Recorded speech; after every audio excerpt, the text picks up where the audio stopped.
В эфире радио ЛФМ, государственной телерадиокомпании ЛТР, государственные служащие читают прозаические варианты эпоса «Манас». Цель проекта – распространение эпоса, а также привлечение внимания к государственному языку и традиционным ценностям нашего народа.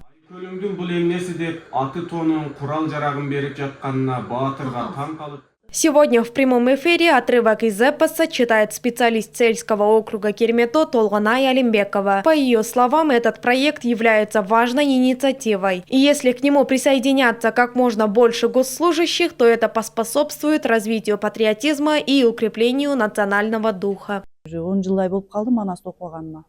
Я не читала эпос «Манас» около 10 лет. Сейчас думаю вновь полностью перечитать его. Этот эпос имеет огромное воспитательное значение. В нем рассказывается о традициях кыргызского народа, о тех характерных чертах, которые присущи каждому кыргызу.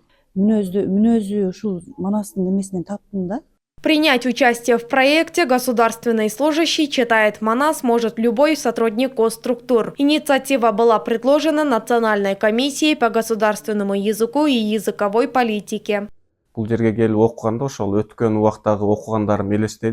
Эпос «Манас» – вершина духовного наследия кыргызского народа, наша гордость, признанная ЮНЕСКО. Я с большим интересом перечитал его. Во время чтения смог прочувствовать все эмоции Алманбета и других персонажей. Нам предложили прийти на радио и прочитать эпос «Манас». Мы делаем это с большим удовольствием.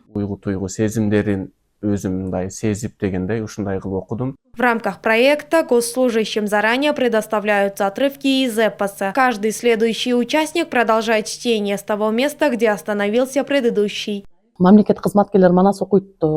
Основная цель этой инициативы – популяризация эпоса «Манас». Мы работаем совместно с Национальной комиссией по госязыку. В настоящее время мы подготовили отрывки о рождении Манаса, его детстве, взрослении и становлении ханом.